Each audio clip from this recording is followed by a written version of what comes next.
우리가 이제 살다 보면 가끔씩 이제 엉뚱한 상상을 할 때가 있죠. 그 대표적인 게 뭘까 생각해보면 바로 내가 다시 태어날 수 있으면 어떻게 태어날까? 뭐 이런 생각을 해보시지 않습니까? 그러면서 여러 가지 또 질문들을 받죠. 다시 태어나도 지금의 남편과 아내와 살겠느냐?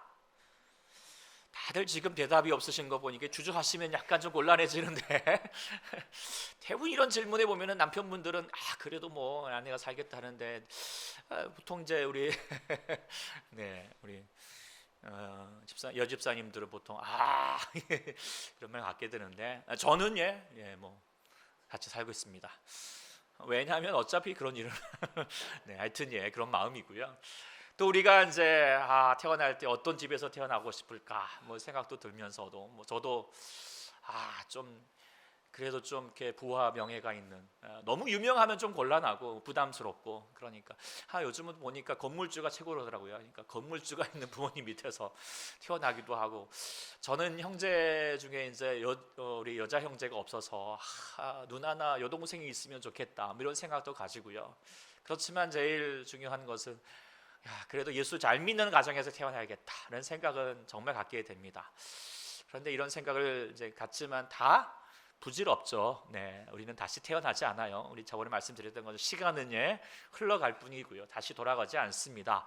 그리고 중요한 것은 우리가 사람이라는 존재는 우리의 생일을, 우리의 이제 태어나는 것을 내가 결정할 수가 없는 거죠. 네, 선택할 수가 없다라고 하는 것이 사람의 존재입니다. 그런데 우리 예수님은 이와는 완전히 다릅니다. 특별함이 뭐냐? 그 중에 하나가 바로 예수님의 생일은 그리고 예수님의 탄생하는 여러 가지 배경과 조건은 하나님께서 미리 만세 전부터 정하시고 계획하신 바에 따라서 이루어졌다라고 하는 것이죠. 그리고 그것을 이루어 가시는 분도 바로 우리 하나님 천지전능하시고 창조주 하나님께서 행하시니 정말 우리 하나님의 예수님의 탄생하심은 정말 특별할 수밖에 없다라는 생각을 가져보게 되는데요. 그런데 그 계획하심으로써 태어나신 예수님의 탄생의 기사들 우리가 성경을 통하여서 보게 되면 우리가 바라는 어떤 그런 우리의 태어남과는 정말 사뭇 너무나도 다른 모습들을 생각하게 됩니다. 우리가 잘 아는 것처럼 우리가 요셉과 마리아 그 부모가 보게 되면 그의 집안 형편이 넉넉한 집안이 아니었습니다. 우리가 잘 아는 것처럼 요셉의 직업이 뭐였죠? 네, 목수였습니다. 지금이야 목수 인테리어 업자니까 이제 어느 정도 나쁘진 않겠지만 당시의 목수는 가장 천한 직업입니다. 노동꾼이죠. 네. 그러니까 그 가정이 아주 가난한 형편에 있었죠. 게다가 이제 예수님이 태어난 시점도 되게 좀 난처합니다. 당시에는 이제 이스라엘 백성들이 나라를 잃고 로마에게 압제를 당하고 식민지로 살고 있던 시대이고 또 오늘 본문 1절에도 보게 되면 가이사 아구스도 로마의 황제 시저 아우구스투스가 이제 모든 식민지의 사람들에게 책임을 더 징수하기 위해서 호적을 하라라고 그렇게 명을 하게 되니까 모든 남자들이 이제 고향으로 호적을 하러 가야만 했습니다.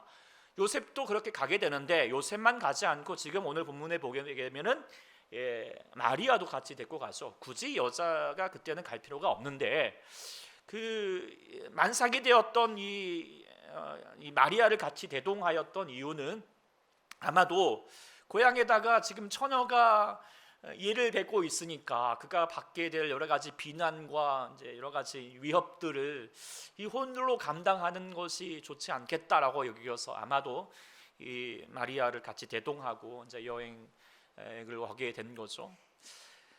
만석의 몸을 가지고 이렇게 먼 길을 여행하는 것이 얼마나 쉽지 않겠습니까? 그런데다가 정말 해산이 임박했는데 이게 태동이 이제 느껴지기 시작하면서 이제 소위 말하면 산통이 오기 시작하는 거죠. 마음이 급한 거죠. 요즘 같으면 이제 전화해가지고 병원을 가면 되겠지만 그 시절에 그런 것도 없었고 병원도 없었고 급하게 할 수 있는 여관을 찾았는데 여관도 다 방이 차가지고 갈 곳이 없어가지고 결국에는 마국간에 갈 수밖에 없었죠. 그 냄새나고 여러 가지 가축들이 막 울어대고 애를 낳으려면 뭐 집에서라도 나면 옛날에는 뭐 따뜻한 물 막 얼마나 애를 낳기 위해서 여러 가지 준비가 많습니까? 그런데 그런 준비 하나 되지도 않고 어떤 아이를 낳을 수 있는 위생과 여건이 전혀 갖추어지지 않는 상태에서 아이를 낳고, 이 아이를 낳아서 이게 누일 수 있는 것도 만만치가 않아서 가축들 여물통으로 썼던 곳에다가 볏짚을 깔고 급히 이제 강보를 쌓아가지고 이렇게 누이게 되었던 모습들이 성경에서 이제 그려주고 있는 예수님의 탄생의 기사의 내용입니다. 그러니까 요즘으로 말하면 이제 우리가 아침 신문 기사를 통하여서 미혼모가 뭐 여간에 뭐 모텔에서든지 아니면 화장실에서 애를 낳았다, 이런 내용과 좀 비슷한 거죠. 정말 최악이죠. 네, 아이를 낳다라고 하는 내용의 최악입니다. 우리가 그렇게 우리가 선택할 수 있는 건 아니지만 우리가 그렇게 태어났다 그러면은 왜 나의 이 삶은 이걸까? 이런 완독감을 가질 수밖에 없을 터인데, 그런데 예수님은 우리처럼 다르게 그냥 선택함이 없어서 태어난 것이 아니라 계획적으로, 그것도 온 세상 가운데 세상을 지으시고 창조하시고 지금도 다스리시는 그 전지전능하신 하나님의 계획하심 속에서 태어나셨는데,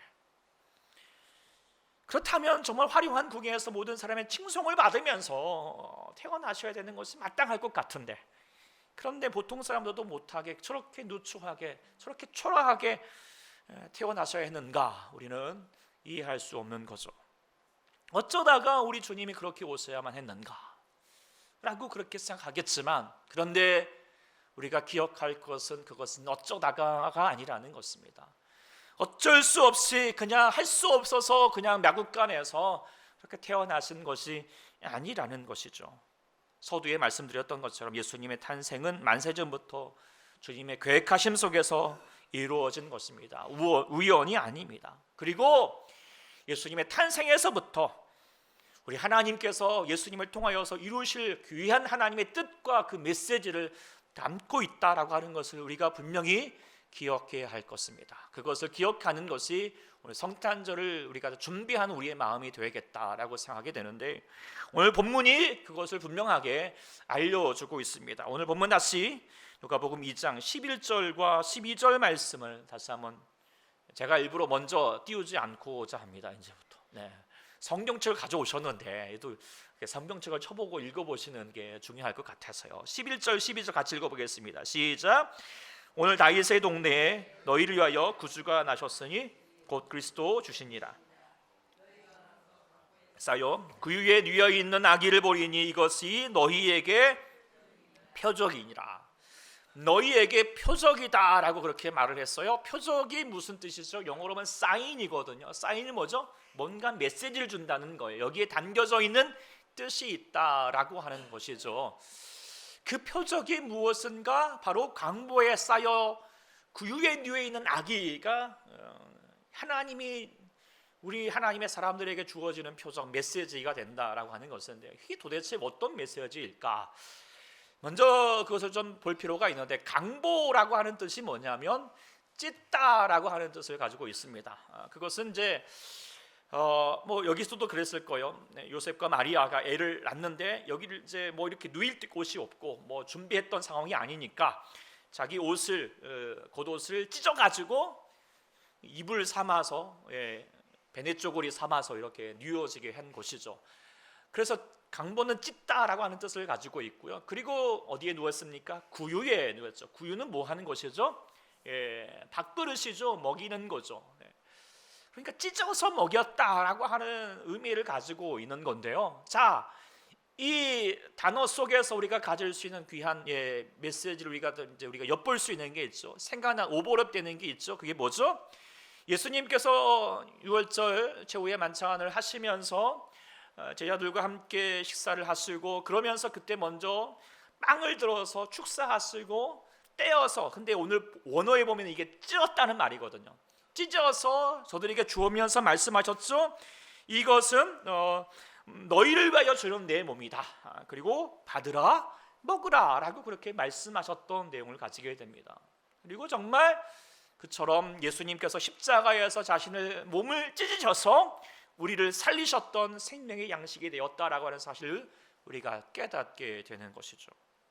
그렇다면 오늘 예수님께서 지금 마국간에, 그리고 강보에, 찢어진 강보에 쌓여가지고 지금 냄새나는 구유에 누워져 있는 것은 그냥 우연적으로 그렇게 누워진 것이 아니라 하나님의 분명한 메시지를 그에게서 심겨주었다는 것입니다. 바로 예수 그리스도 십자가를 향하여 나가는 예수님의 삶이 무엇인가를 그대로 보여주고 있는 것이죠.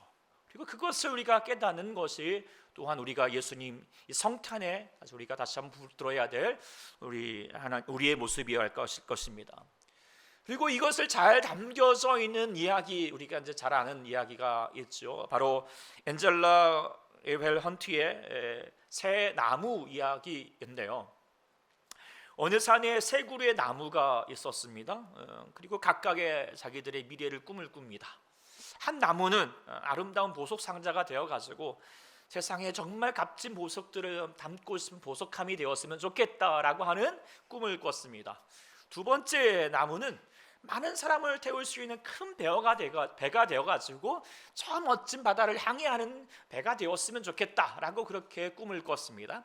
세 번째 나무는 나는 높이 키를 자라가지고 정말 큰 나무가 되어가지고 사람들에게도 하나님께도 영광을 돌릴 수 있는 나무가 되었으면 좋겠다라고 꿈을 꿨습니다. 그리고 이제 몇 해가 지났습니다. 첫 번째 나무가 이렇게 베어지더니 자기가 꿈꾸는 것과는 달리 그저 평범한 여물통이 되어서 마소들의 이렇게 먹는 집이나 마른 풀을 담고 있는 그런 초라한 모습이 되었던 것입니다. 두 번째 나무도 큰 배가 되지 못하고 어부들이 담고 다니는 자그마한 고기잡이 배가 되었습니다. 세 번째 나무는 몸통이 크게 자랐지만 나중에는 잘려가지고 통나무가 되어서 산 아래 통나무 더미에 던져지게 되었습니다.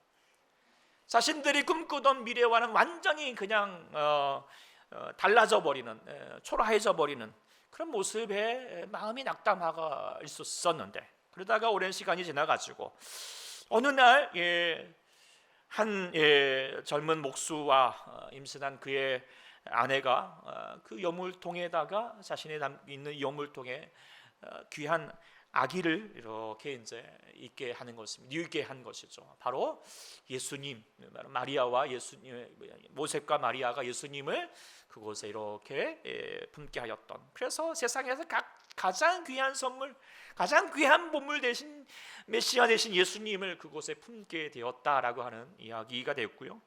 그리고 30년이 지난 어느 날 한 사람이 갈릴리 바닷가에서 몇 명의 어부들과 함께 배를 잡고 있는 그 배에 오르시더니 귀한 말씀을 전하시고 그 사람을 다시 한번 변화시켜서 그 사람들과 더불어서 바닷가를 건너면서 무리를 바다를 건너시고 또 수많은 기적들을 일으키시는 놀라운 일들을 행하신 일들을 자신이 경험하게 되었고, 세 번째 나무는 통나무 더미에 있었더니 어느 날 갑자기 자신이 베어서 이렇게 십자가 형틀에 말렸지만, 그리고 그분께서 바로 예수님께서 그 십자가 위에서 세상의 모든 죄를 담당하셨던 정말 은혜의 통로가 되었다는 사실을 누리게 되었던 것이죠.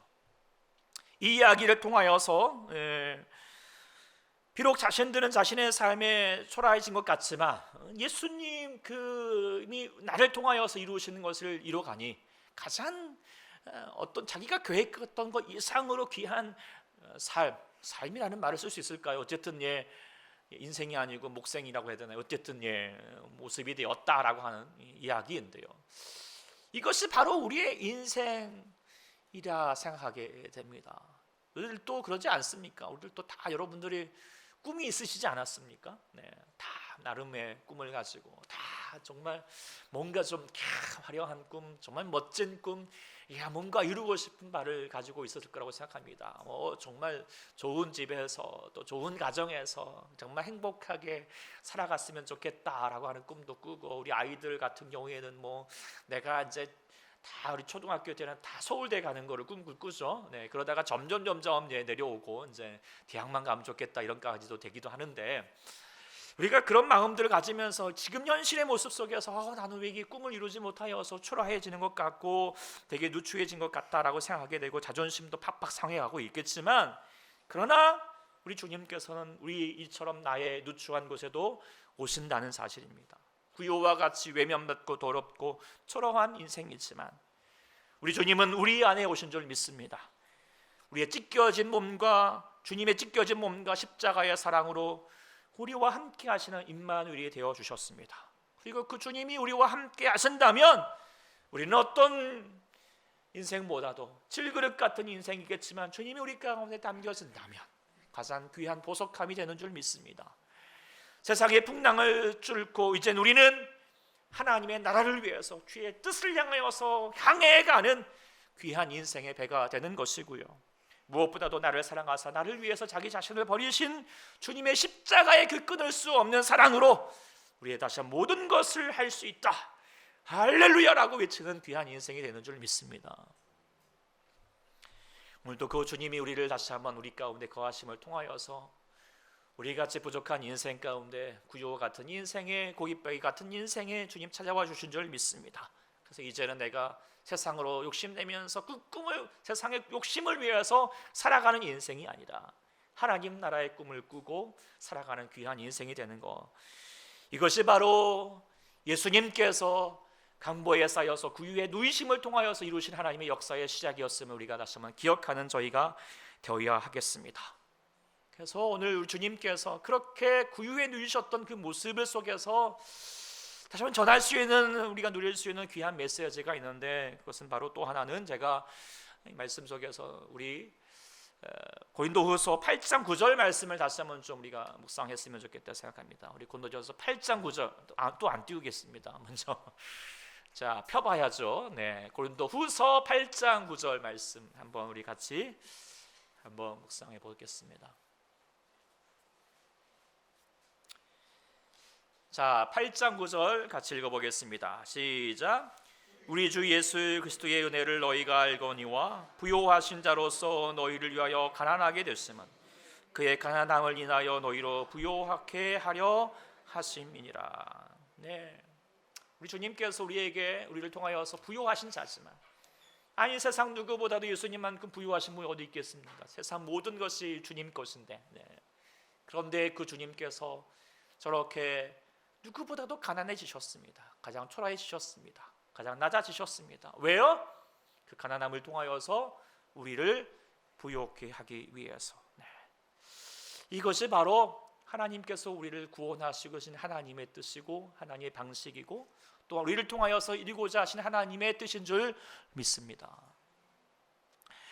우리가 예수님께서 우리를 통하여서 구하신 하나님의 나라는요, 우리의 욕심을 이루는 나라가 아닙니다. 우리의 꿈을 이루어가는 나라가 아니라는 것을 기억해야 할 것입니다. 내가 원하는, 내가 바라는 금은보화가 가득하고 화려하고 멋진 것들로 채워지는 나라, 그 천국, 하나님의 나라, 그게 하나님의 나라가 아니라는 것을 유념해야 할 것 같습니다. 하나님의 나라, 하나님 이루실 하나님의 복은 무엇일까요? 우리의 축복받은 인생은 무엇일까요? 이 마태복음을 통하여서 말해줬던 것이 무엇이었죠? 가난한 자가 복이 있다. 애통하는 자, 청결한 자, 온유한 자, 예수님 한 분 붙들고 예수님 한 분만으로 만족하면서 핍박을 받을지라도 기뻐하고 즐거워할 수 있는 자가 복된 사람이라고, 그것이 축복이라고, 그것이 하나님 나라를 이뤄가는 사람이라고 말해주고 있다는 것을 우리가 유념해야 할 것입니다. 그리고 그 출발의 첫 번째가 뭐냐면 가난이었다고. 가난이라는 것이죠. 가난해서 가난한 것이 아니라 주님을 위해서, 이웃을 위해서 예수님처럼 가난해질 수 있는 삶, 자신을 비울 수 있는 삶, 내려놓을 수 있는 삶, 낮아질 수 있는 삶, 기꺼이 섬길 수 있는 사람이 정말 축복된 사람이라고, 복받은 인생이라고 말해주고 있습니다. 우리도 마찬가지일 줄 믿습니다. 우리들도 비로소 내가 비워질 때, 내가 가난해질 때 그 귀하신 예수님이 내 안에 거하실 줄 믿습니다. 그리고 나를 사랑하는 귀한 사람들, 하나님 나라가 내 안에 채워지고 그 하나님의 뜻대로 다른 사람을 또한 섬기고 베푸는 삶을 살아갈 수 있다는 것. 우리는 채우고자 하는 삶이 아니라 우리는 주고자 하는 삶, 비우고자 하는 삶이 먼저 우선시 될 수 있는 우리 모두가 될 수 있기를 소망합니다. 그래서 우리는 강보에 쌓이신 구유, 예수님의 탄생을 우리가 다시 묵상하는 이때는 다시 한번 예수님께서 이 땅 가운데 오셨던 그 모습을 우리가 묵상하고 돌아봐야 하겠습니다. 우리는 습관적으로 나의 편의와 나의 이익을 구합니다. 이런 욕심 앞에서는 하나님 말씀이 맥을 못 칩니다. 여전히 나의 편견과 어리석음으로 말씀을 왜곡하고 내가 듣기 좋은 말씀, 축복된 말씀만 골라 듣습니다. 그리고 하나님 말씀 앞에서 겸손하지 않습니다. 나를 향하신 말씀, 내가 꼭 들어야 할 말씀은 듣지 않으려고 합니다. 고집을 부리죠. 그러면서 곁으로는 믿음 좋은 사람인 척할지 모르겠지만 여전히 자기 의로, 자기 중심적인 욕심으로 가득 차 있는 모습들이 얼마나 많이 있는지 우리가 정말 다시 돌아봐야 할 것 같다 생각하게 됩니다. 그제도 이제 성탄을 준비하면서 기독교 백화점을 갔거든요. 우리 시야에 딱 하나 있잖아요. 다 망하고 하나 딱 남았는데 거기 가서 이제 내년 이제 아이들 공과책을 고르고 있는데 옆에서도 이렇게 고르고 있더라고요. 이제 나 두 분 같은 고르고 있고 한참 고르고 이제 그분도 가시고 이제 우리들도 이제 사장님한테 가가지고 이제 공과책 주문을 하는데 그 사장님이 이제 속상해가지고 저희한테 얘기해 주시는 거. 아까 그 두 분이 열심히 공과책은 뒤적거리며 고르더니 가면서 하는 말이 여기서 안 사고 그냥 온라인으로 주문하겠다는 거예요. 물론 이제 그렇게 하면 조금은 싸게 사는지는 모르겠지만 지금 이 형편이 되게 지금 쉽지 않은데 너무 그렇게 실속을 차리는 것만이 과연 하나님의 메시지를 아이들에게 복음을 전해야 될 교사의 모습이 될까? 이런 생각이 조금 가져보게 되는 거예요. 꼭 그런 모습이 아니라 우리들의 그런 모습들이 은근히 많아요. 예수 믿는 사람만큼 욕심쟁이가 없다는 말들이 우리가 우리 주위에도 심심치 않게 많이 보게 되죠. 여러분들이 지금 오늘 우리 선물 교환을 이렇게 준비하셨는데요. 어떤 마음이십니까? 야, 이거 받으면 정말 좋아하겠다. 주는 사람을 향하는 마음을 주고자 하는 마음이 더 우선이십니까? 아, 내가 이번에 뭘 받을 수 있을까? 내가 이것보다도 더 많은 걸 좀 좋은 걸 받았으면 좋겠다. 받고자 하는 마음이 우선이십니까? 우리 사랑하는 여러분들은 주고자 하는 마음이 먼저 되실 수 있기를 소망합니다. 같이 먼저 베풀고자 하는 그것이 뭐죠? 가난해지는 마음이라고 생각하게 됩니다. 가난해질 때 내 안에도 부요함이 있겠지만 그러나 그 사람에게도 서로에게도 우리 예수님께도 부요케 하는 역사가 일어나게 된다는 것을 우리가 이 성탄절에 꼭 기억하는 저희가 되어야 하겠습니다. 왜 주님께서 이 땅 가운데 오셨을까? 왜 오셨는가? 그것은 우리를 자신의 가난함을 통하여서 낮아짐을 통하여서 우리를 다시 한번 부요케 하신 역사를 이루신다는 것이죠. 그런데 우리가 이 성탄의 때에 그 예수님의 마음을 이루지 못하는 것 같습니다. 세상에 많은 사람들이 성탄절가 되면은 막 좋아를 하고 기뻐하고 놀러도 가고 뭐 여러 가지 다른 때에 비하면 더 타락한 모습들을 가지게 되죠. 무엇 때문이죠? 자기의 즐거움을 채우기 위해서. 그래서 메리 크리스마스 외치죠. 메리 크리스마스, 크리스마스 예수님을 예배하지 않습니다. 그래서 이제 아예 공식적으로 이제 외국에서부터는 해피 홀리데이라고 말을 하죠. 크리스마스를 빼버립니다. 예배 드리지 않으니까. 그런데 그런 모습이 예수님을 모르는 사람만 있는 게 예수님 모르는 사람들이 그럴 뿐만 아니라 예수님을 안다라고 하는 사람마저도 그럴 수 있다는 거죠. 성탄절에 물론 예배하겠죠. 나오죠. 성탄절 하는데 많은 행사를 하죠. 우리도 많은 행사를 준비하는데요.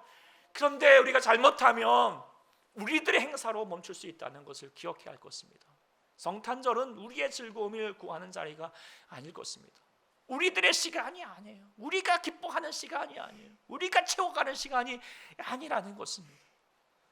나를 온전히 비워서 주님으로 채워가는 시간이 성탄절이어야 할 줄 믿습니다. 그러지 못하면 예수님께서 요한계시록의 라우디아 교회를 향하여서 내가 문 밖에 서서 기도리노니 그 라우디아 교회들은 부자들이었잖아요. 자기들이 많았잖아요. 예수님이 필요 없어요. 자기들이 즐거운 거예요. 그래서 예수님이 하소연하면 내가 문 밖에 서서 너희를 기다린다. 성탄절에 그러지 않을까? 내가 성탄절이라며 내가 너희와 함께 해야 되는데 왜 너희들끼리 좋아하고 있느냐 말하고 있지 않을까 생각하는 것이죠. 오늘도 우리가 다시 한번 이 땅 가운데 오신 예수님을 기억하면서 우리 죽어가는 영혼들을 살리기 위해서 자신을 죽기까지 내어주셨던 주님, 내가 살아가는 삶이 염려와 근심으로 쪼들린 인생으로 살지 않도록 우리 가운데 평안과 은혜와 회복함과 치유함을 우리 가운데 허락하시기 위해서 자신을 섬기시고 사실 언제 자신을 내려주시고 찢게 쓰고 주님 못 박히심을 말미암아 우리를 살리셨던 그 주님을 기억해야 할 줄 믿습니다. 주님은 자신을 온전히 비워주셨습니다. 가난해지셨습니다. 낮아지셨습니다. 방이 없다고 버림받았던 그 삶을 끝까지 그렇게 살아가야 하셨습니다. 조롱과 매면을 받으셨습니다. 광보에서 찢기셨던 것처럼 자신의 몸을 온전히 찢으셔서 우리를 다시 한번 치유하시는 역사를 이루신 주님이신 줄 믿습니다. 그렇다면 그 주님을 아는 자리라면 이 성탄절에는 이제는 우리가 그 예수님 앞에 다시 한번 우리가 다시 그 강보에 쌓인 우리의 모습이 될 수 있기를 소망합니다. 나의 잔치가 아니라 우리의 잔치가 아니라 나의 즐거움의 시간이 아니라 오직 예수님께 감사하고 예배하는 시간이 될 수 있기를 소망합니다. 이 성탄절만큼은 주님을 위해서 가난해지는 시간이 되기를 소망해 봅니다. 다들 자신을 채우는 시간으로 살겠지만 우리만큼은 자신을 비우는 시간이 될 수 있기를 소망합니다. 그래서 내 삶 가운데 비록 초라한 가운일지라도 우리 주님께서 나의 삶 가운데 오신다면 나같이 나같이 초라하고 부족한 인생이지만 구요 같은 냄새나는 모습이겠지만 주님이 내 안에 계신다면 나를 통하여서 하나님 나라가 이루어질 것이고 하나님의 영광이 나타날 것을 소망하면서 나아갈 수 있는 귀한 인생이 될 수 있기를 간절히 축원합니다. 아멘. 기도하겠습니다. 사랑의 주 하나님 아버지, 우리 주님께서는 우리를 살리시기 위해서 우리의 가난함을, 우리의 연약함을, 우리의 부족함을 채우시기 위해서, 부욕케 하기 위해서 다시 한번 주님께서는 마국간의 그 구유 안에서 다시 한번 강보에 쌓여서 누이셨던 그 주님을 우리가 묵상케 하시니 참으로 감사합니다. 오늘 또 우리 그 주님, 마국간에 오셨던 주님께서 우리의 삶 가운데 오시기를 소망합니다. 오늘 또 우리가 허물지고 죄악으로 살고 있고 여전히 욕심으로 살아가고 있는 저희들이겠지만 하나님, 우리의 마음에 성령님 감동하여 주셔서 예수님처럼 자신을 비우시게 하시고 예수님처럼 가난해지게 도와주셔서 그로 말미암아 예수님을 더 채우고 하나님의 나라를 구하여서 우리에게 주어진 하나님의 사람들을 향하여서 다시 한번 그들을 섬기고 그들도 부욕케 하고 그를 다시 함께 주님의 나라를 다시 한번 만들어갈 수 있는 우리가 될 수 있도록 하나님 인도하여 주시옵소서. 이 성탄절 계절에 많은 사람들이 세상의 오락 가운데 빠져 있을지라도 우리는 주님을 즐거워하는 자가 되게 도와주시고 주님을 기뻐하고 주의 뜻대로 살아갈 수 있는 우리 모두가 될 수 있도록 역사하여 주시옵소서. 주께 영광 돌려드리며 예수님의 이름으로 간절히 기도드립니다. 아멘.